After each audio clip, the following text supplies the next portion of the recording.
The PGMOL is simply not fit for purpose. Hey guys, welcome back to the channel. Welcome to another video. Today's video is going to centre around this man once again, Howard Webb, the head of the PGMOL, who once again has a lot to answer for after what was a weekend of absolute carnage and calamity from his referees, his officials running VAR. The PGMOL, simply put, has a lot to answer for this weekend after a series of errors, a catalogue of errors from his officials. Whether it was handball, whether it was pushes in the back, whether it was goals being given when players seemingly stood in offside positions, or even red card fouls that were given. Simply put, this man has a lot to answer for, and we're going to try and hold him to account in this video today. Before we get into the series of errors though, I would like to remind you all to please like the video and also subscribe if you are new. Both things will always and forever be greatly appreciated.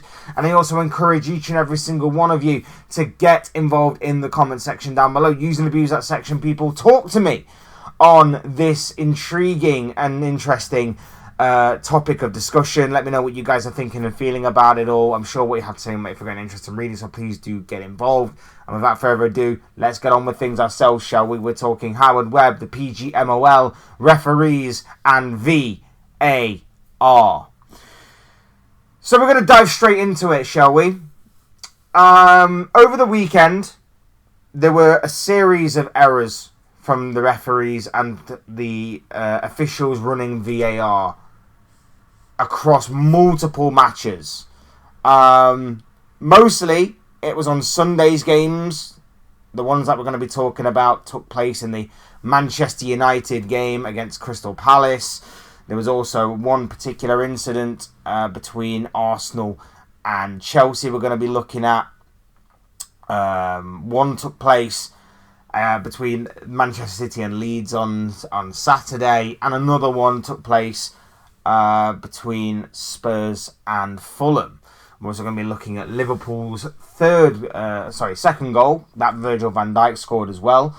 So we're going to start with the handball appeals. Now, handball has always been something that I think definitely needs tidying up. The ruling, the wording, it always needs tidying up, because recently, it seems as though handball has been given when we don't think it's handball, but some handballs that we think are handballs have not been given. It's certainly a rule and a law that a lot of people seemingly are confused over, and none more so than the referees and the VAR officials at that.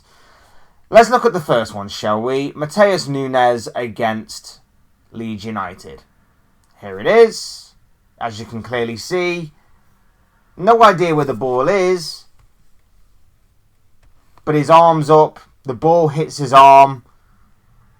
You can maybe argue he's trying to get balance there, but in the process of play, obviously, it looks a bit worse than just a random still shot. Somewhat controversial. A lot of people think that Leeds were robbed of a penalty in this moment. A lot of people think Arsenal were also robbed, with the potential of Leeds getting something against Man City, which would have then helped Arsenal in the title race. It's a fairly awkward one to call, but it's very similar to this one. Lacroix against Manchester United. Sesko's header, and the ball brushes the hand. Oh, sorry, it's not even Lacroix, is it? That's the other one later on, sorry. It brushes the hand of the Crystal Palace defender. Again, I don't understand why VAR isn't looking at this. Yes, he's not looking where the ball is, but why is his hand up that high? And to me, in an unnatural position. To me, that should also be a penalty. And then the third one, Declan Rice. Declan Rice against Chelsea. Look at where the ball is. Right hitting his elbow. He's already trying to wrestle the Chelsea player to the ground. So as he jumps, the ball hits his elbow. And as we know, you can't score with your elbow. That's handball. We know that because Alexis McAllister did that against Forest last week. So that is seemingly clear and obvious handball to me. Now, of course, justice did somewhat prevail because Chelsea went on to score moments later. But that's still not the point. Declan Rice still should have been penalised for a penalty, and Chelsea should have been awarded a chance to equalise from the penalty spot. All three of these mistakes are once again to be looked at and questioned. And questions are to be thrown at this man right here and the organisation that he has ran and been running into the ground since he took over, in my personal opinion. Then we come to the next incident. Do we all remember this from last week? Of course we do. Or a couple of weeks ago, should I say. North London derby. Gabriel flying like a fish out of water and flopping onto the ground in the most pathetic way possible. A pathetic dive from the Brazilian international who wants to act like a hard man, who wants to act like he's tough, especially when he's attacking from set pieces. He went down under the most minimum amount of contact. The goal that Tottenham subsequently scored from that moment was chalked off. Arsenal blew a big sigh of relief. Arsenal obviously went on to destroy Spurs. Fast forward to the game between Spurs and Fulham. And again, Spurs get hard done by. This moment right here for Harry Wilson's opening goal. Now I know again a still shot doesn't exactly do it justice. But there's a push in the back there. There's a push in the back from the Fulham attacker on the Spurs defender. And the goal this time is allowed to stand.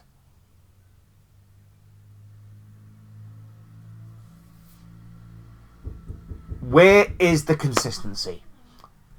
Where is the consistency, people? I just don't understand how you can give one and not the other. I don't understand how you can either give them both or you don't. You can't have it both ways. And especially, again, if the VAR officials are doing their homework, they need to obviously check that. They need to see that. They need to look at it and go, well, it's kind of similar to what we didn't give Tottenham a couple of weeks ago on Gabriel, so we should probably follow suit, right? We should probably be consistent on this. Nope. If there's one thing that VAR officials and the PGMOL are consistent at, it is being inconsistent. So we've done the handballs, we've done the pushes. Let's look at a goal that was allowed to stand despite a player seemingly being in an offside position. Remember this one? Virgil van Dijk against Manchester City. Andy Robertson was judged to be in an offside position when Virgil van Dijk scored. Despite the fact he's not interfering with play, Donnarumma is not getting to that ball in a million years. There is no reason why, in my mind, why this goal should have been chalked off to deny an equaliser for Liverpool. Well, look at this one. Van Dijk again with the header. Joe Gomez stood in front of the goalkeeper. Now, it might just be a slightly misleading camera angle, but it does appear that Joe Gomez is stood in a slightly offside position. Look at his back leg. It might just be a misleading camera angle, but I think he might slightly be offside. Whether it be by a millimetre or not, offside is offside, as we know. He's more in front of the goalkeeper than what Robertson was. So again, why is Van Dijk's goal allowed to stand for West Ham, but not for Manchester City? And there have been goals since then, of course. There have been goals before that original Van Dijk one, and there's been goals since that Van Dijk one, in which interference with players become a question, but the goals have been allowed to stand. I remember a week after, there was a goal that Forest scored against Liverpool, in which I think it was Murillo's goal. A player was judged to be stood in offside position by a lot of people watching worldwide, but not by the VAR or referees, who again decided to award the goal despite a week earlier disallowing it for Liverpool against Man City. Appalling behaviour. And then, to wrap things up, the big one of the weekend was the red card to Lacroix of Crystal Palace against Manchester United. The red card and penalty that subsequently allowed Manchester United back into the game, equalise, and then go on and find a winning goal. On the left, you see Mo Salah against Man City. On the right, you see Lacroix against Cunha and Manchester United. Now, the difference here is that the foul was judged to be in the penalty area for Lacroix and outside for Guéhi. But either way, both players are through on goal. Both players have got a good one-on-one opportunity against Donnarumma and about to get a shot off. How is this allowed to be a red card for one, but not a red card for the other? That is what I don't understand here, people. I don't understand how this was allowed to be a red card for Lacroix, but Guéhi only got away with a yellow card. And it can't just be because one was in the penalty area and one wasn't. We have seen red cards be given for last man time and time again when people have been on near the halfway line. Remember Gabriel against Bournemouth last season? Sorry, was it Gabriel? I can't remember who exactly it was. It was an Arsenal player. I want to say it was Gabriel. I could be wrong. My memory's blanking me. But there was an Arsenal player who did that. Subsequently, afterwards, Reece James, there was a Chelsea player who did it against Liverpool. He only got a yellow card for it. Mickey van der Ven for Tottenham. He only got a yellow card for doing something similar. So again, doesn't matter about how far away they were. If they were going through one-on-one with a goalie, why was one given as a yellow? Why was one given as a red? Why is there so much inconsistency? Once again, Howard Webb has got a lot to answer for. The PGMOL have got a lot to answer for.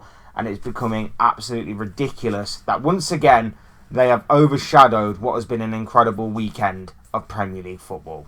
Look, those are just the thoughts, comments, opinions, predictions, feelings, whatever you want to call it, of this guy. I want to know what you guys are thinking and feeling. Let me know in the comment section down below what you make of all of the topics that we talked about, all of the discussion points, all of the controversies from referees and VAR this past weekend, and what you make of the PGMOL. I don't think it's fit for purpose, but I want to know, obviously, what you guys are thinking and feeling down in that comment section. Otherwise, hit the like button on the way if you enjoyed the video. Subscribe if you are new or want to see more content like this. Both things will always and forever be greatly appreciated. And as always, thank you all so much for watching and listening. I've been Fletch. This has been another Fletch Talks video. And I'll see you all again soon in another video or live stream or whatever it may be. Cheers, guys. Thanks for watching. Take care of yourselves. Enjoy the rest of your night. Speak to you all again very, very soon.